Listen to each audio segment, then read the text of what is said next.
This is the Global Podcast Network, where executives and professionals connect, share, and inspire. Stay tuned for the conversations that drive success.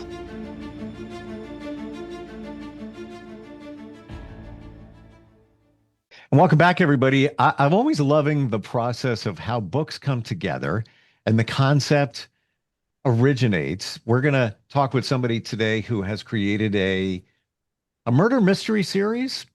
Well, it's a little bit different. And we're going to start with the publisher. Mark Pogodzinski is back with us. How are you doing today? Good. How are you? Very well. Who do we have with us? So I have Mr. Timothy Brown, who is the author of a mystery series, the Sam White murder mystery series, and always fast. Murder mysteries are great. Agatha Christie remains a bestseller to this very day.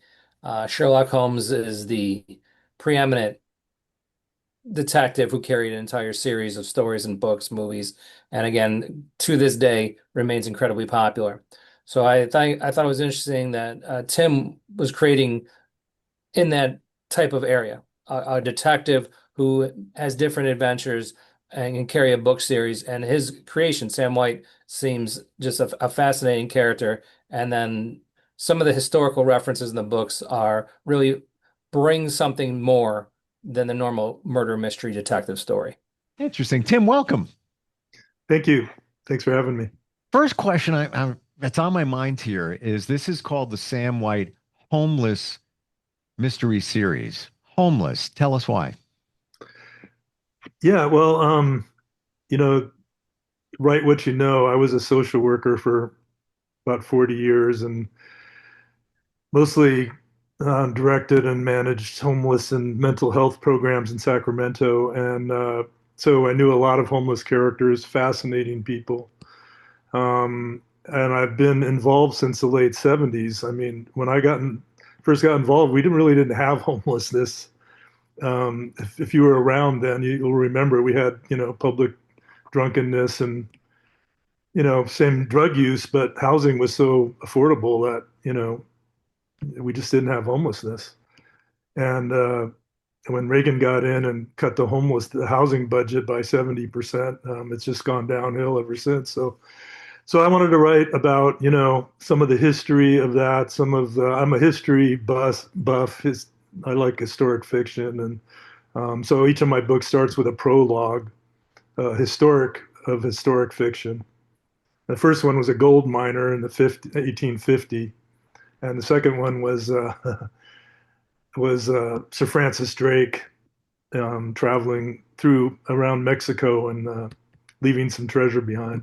So that I love treasure books, obviously, and I love murder mysteries. And I was trying to,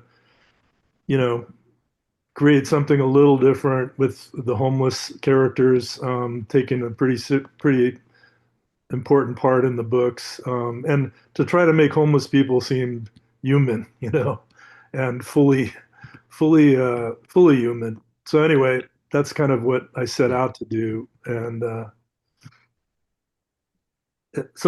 once you get started on a story, the story kind of gets a life of its own, I found, at least for me. And I went in some directions I didn't really plan to go in, but seemed to fit. I want to go back to Tim. Now, you mentioned Squatter's Gold. Did I hear you right in saying that is centered around the 1850s? It starts with a prospector coming over, Irish guy who came through Boston, much as my family did in the 1840s. And he found gold. He was there early, and he got up in the hills and found quite a bit of gold. It was spent a year mining a creek bed there, and then had his came back to Sacramento, which was a boom town, and a lot of people didn't find gold. And we had a historic event called the Squatters' Riots in 1850, and that was basically homeless people who didn't find gold and were stuck in the boom town and just squatted on land that other people eventually claimed. And a few people made a whole lot of money there on just in Sacramento. providing all the stuff you need to start a city and the whole gold craziness. But anyway, they try to rob him on his way back to Sacramento with his gold, so he decides to hide some of it, and uh, and actually, oh, I won't give it all away, but he's involved in the squatters' riots.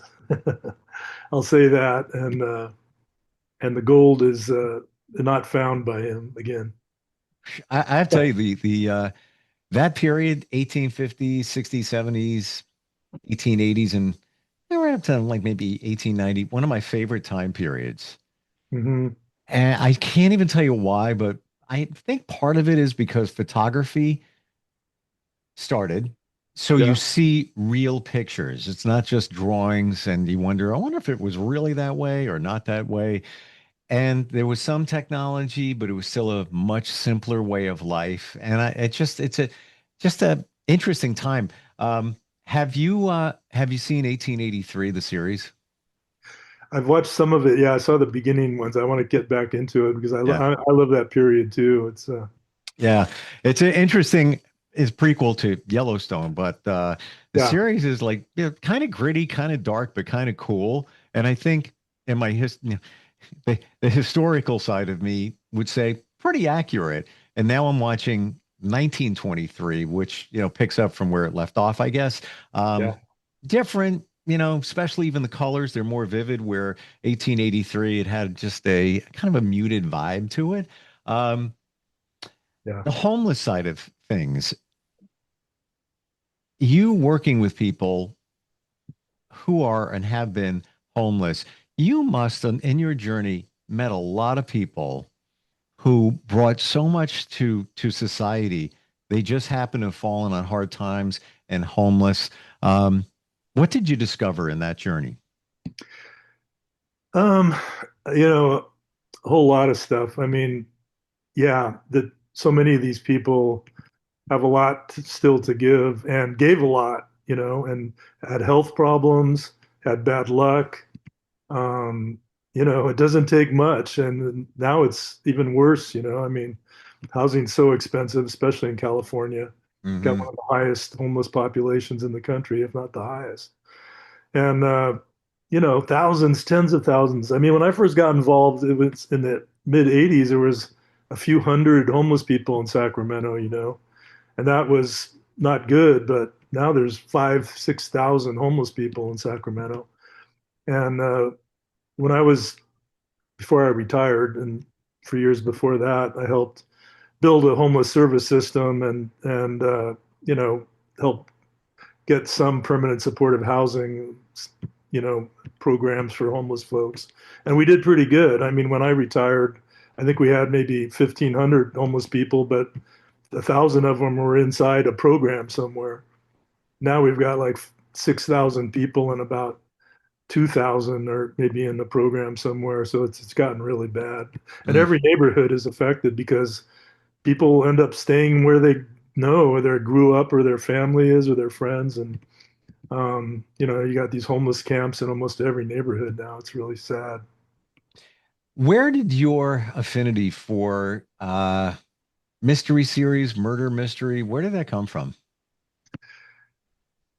Good question. I remember reading my first book at about 12, at least like a novel, which was 20,000 Leagues Under the Sea. And that just took me off. I've loved reading ever since. And I love those kind of adventures. Um, the murder mysteries are just, entertaining and make you think about, the twists and turns they take. And 'cause I'm not sure when I read my first murder mystery, maybe the Hardy Boys or something like that. There's a title I haven't heard in a long time. Wow. Uh, you mentioned just briefly, Tim, at the beginning, the writing process where you start and then it just kind of takes on a life of its own. Can you walk us through that? Do you define the characters? Do you come up with an outline? Like what's the starting point? And then where does the magic happen where it just kind of takes off? Yeah, well, it is quite a problem. I mean, I took basically almost 5 years to write each of the two books I've got out so far. And I was retired. I wasn't writing full time, but yeah, I mean, I started with a historic prologue, I think is what I did, and with an idea that I wanted to feature certain periods of time. The books take place when I was the director of a large homeless program called Loaves and Fishes in Sacramento, an interfaith program, and we served at least 500 people a day a hot lunch, and a whole score of other programs. We had our own park people could stay in during the day, and had hundreds and hundreds of homeless people, even thousands, coming through our place every day. And so, I had a lot of characters in my head that I wanted to, you know, adapt from. And so, I tried to get one of my main characters who, um, at least in the start of the book, is a deaf uh, uh, homeless guy who, never really had a chance being deaf, and couldn't Mm. couldn't get work, and just did he was on disability, and he was with a guy who was an alcoholic, and and one of them finds the gold, and unfortunately bad things happen to them, but um anyway, so I started with a murder mystery and with homeless people in the center of it. And then my Sam White character is, sort of autobiographical. And so I have him get involved with these various characters who he knows through the homeless center. And but then, in between, it just like who's the bad guy, and who's and develop the bad guy characters, the murderer characters, and all that. It was fairly. I mean, I'd read a ton of books, but I hadn't really written one before about that. And like I said, it find out you get down to you take these characters where you kind of think and they would go and where you want them to go, and then it starts taking a life of its own. You have to figure out how to bring it all to an end, to a climax, and to have it be entertaining in the middle, Do and you find like when it starts taking off, now you got to start reeling it back in?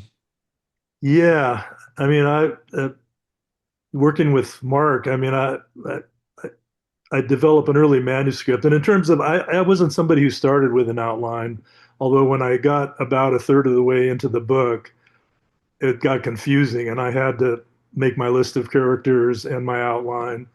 And I didn't really have a future outline. I kind of left it open, and took my time thinking about it. That was part of what I was doing, was just taking my time, thinking it through, and that's why it took me a while. And that I was a great process for me. Um, anyway, Yeah, I want to check in with Mark with what you got from Tim. What was it? And then how did you craft it and move it forward? The outline, like the bones of the book, I thought were great. I like the idea that the historical prologue, I think, is really grabbing for a reader.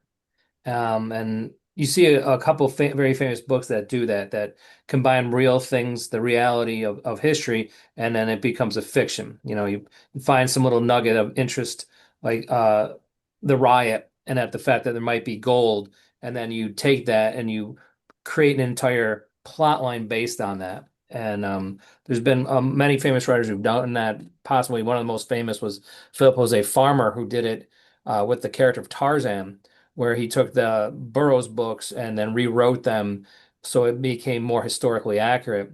So I thought about that when I saw Tim's book, the idea of like, okay, this happened, and now these fictional characters are picking up the pieces, and then to add the layers of social commentary about homelessness, and then to add yet another layer of murder mystery. I thought there was just so much going on, and that once we got into the process and we streamlined everything, I think the book came out incredibly well, and one of the more entertaining books a person could read, because it has so many different things going on. You can read it for social commentary, you can read it for history, you can read it for that combination of history and fiction. So the idea was there, and we just had to craft it to make sure that it was readable and enjoyable for an audience. It's interesting the history within. We're talking about the 1850s, the gold rush, homeless situation, which has been, I would imagine, since the beginning of time, um, all real. So a lot of history within. Tim, how much fact checking did you have to do? How concerned were you with that to make sure that, things were as accurate as they could be? Yeah, I did a lot of research on the gold rush era and the squatters riots. Mm. And strangely enough, there isn't much written about the squatters riots. It got buried after it happened in the press. And so it's bits and pieces you get from this, person and that person who wrote about the history. Um, and and it's fascinating. I mean, that was our first. I mean, homelessness in Sacramento. I mean, these guys Mm. basically had no money, had no place to go, and they were squatting. And then the people came in and bought the property and wanted them off, and people were killed. I mean, there was a riot, and I I think the sheriff got killed, and the leader of the squatters got killed, and so it was a fascinating history. Which I didn't know. I knew there was a squatters riot. I didn't know the details till I really got into the idea of that, and uh, and it's fascinating, and it's been kind of. I mean, there's a sign in Sacramento, but I don't know if most people in Sacramento would remember the squatters riots. It kind of got buried in the press.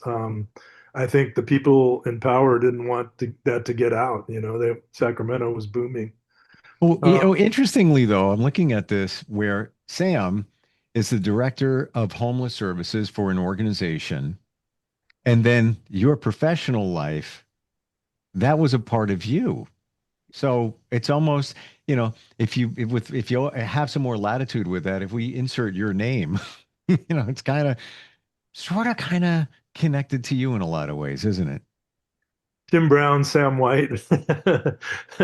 Yeah, without making it like super obvious, I tried to do that. But yeah, You and knew it. You knew it well. You knew it well. and the first part of the book, I really did insert a lot of the politics like that goes on locally with homelessness. Mm. I lived that. I mean, we had our before I was a director, the Loaves and Fishes was sued by the city. It was a big national story.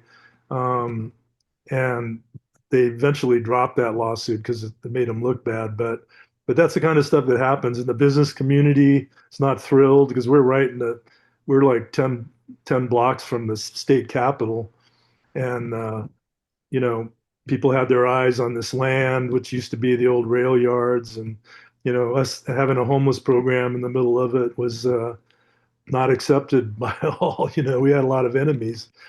The thing that was amazing about the program, and which I tried to get to in the book a little bit, was that we were almost entirely a volunteer organization. We had thousands of volunteers. We had a different faith group come every day to cook a meal for 500 people. And it was a remarkable. It was started by two friends of mine who are passed now, but Dan and Chris Delaney, who were Dorothea Day uh, followers and Catholic workers, and they had a thing about hospitality. We're going to make people feel at home. They don't have to do anything. We're going to make sure people have a meal and can get a little bit of help, if they're ready. And Mm. I mean, I think we did a great job of that, and we helped a lot of folks. But with homelessness, you lose a lot of folks, too, and that's the Yeah. tragedy. Last 2 years in Sacramento, 500 homeless people died, which is To illustrate this, I do a lot of charity work. I've been doing it for years, all different organizations. I never forgot this one thing that the organizer of one of the groups said.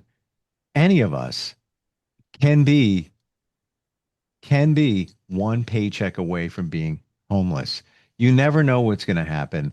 And the stories, I'm sure, just briefly here, just to illustrate. Can you think of somebody that you were connected to who was homeless and where they came from? Oh yeah, I mean, there's endless characters. There was a guy who worked in the Carter administration and had a great job and a great future, and I think like cocaine and alcohol dragged him down, and he eventually got better and got off the streets. But he was homeless for a while, quite a while, and he's somebody who you wouldn't think was homeless, a white guy with a great job and political connections. Yeah, I mean, there's a big racial component too. Obviously, like in Sacramento, black people make up about 11% of the population, and they're about 35% of the homeless population. Native Americans make up about 2 or 3% of the population, and they're about 6 or 7% of the homeless population. Mm. So there's a lot of racial, talk about racial disparities and health disparities. That's what you find. One thing and one interesting fact is that about 10% of very low income people, which is defined by government agencies, become homeless every year. And it's generally very poor people on the edge who become homeless, but people come from all walks of life and have families that, are they either burn out or their families have tragedy and then they don't Right. have any support. And Yep. there's endless reasons. In the book, my main homeless character was somebody who had a job and a family, and his 3-year-old daughter drowned in their pool, and he just lost it. And I remember I heard stories like that. Some incredible trauma or tragedy happens, the family falls apart, and people fall into homelessness. And so that's the difficult part, is the dealing with the grief, and but the rewards are exponentially better. Well, I've thank been you lucky for to find, yeah. through your books. Thank you for shining a light on the situation. Nobody just chooses, hey, I'm going to be homeless tomorrow. This is my way of life. There's always a situation leading to that. Um, I have to tell you, just even looking at the covers of the books, I knew I was going to like them right away. Like Thanks. it My is stepson did the covers. He's an artist in Los Angeles. a real okay. Chris Oliveira. Yeah. Yeah, it's kind of got a very raw vibe to it, but it almost could be like the cover of somebody's notebook, Mhm. in some regards. Mark, any additional thoughts on working with Tim on these stories? Well, I think you can tell from talking to him the passion that he has about what he did for a living, and then hopefully taking that passion and putting it into the fiction. As I said, one of the main things that I would think would draw someone to these books is not only the murder mystery, which is always, for lack of a better word, popular, but the social commentary and the aspects of society that he delves into while telling this intricate tale of crime and history. So again, the levels of his books, I think, that set them apart from most. Squatter's Gold and Baja Silver, two books in the series. Thank you both for all the insight today. I have to tell you, Mark, every time we get together with people that you work with, it's just you learn so much about this process. And even though a writer is publishing a book, it's so different every single time, where the ideas come from, how somebody works, put the stories together. Uh, if you want to learn more, NFB Publishing is the place to go, nfbpublishing.com, if you want to connect with Mark. Both of you, Mark and Tim, thanks for being here today. Really appreciate it. Thanks for having me. Thank you. We'll be right back. This is the Global Podcast Network, where executives and professionals connect, share, and inspire. Stay tuned for the conversations that drive success.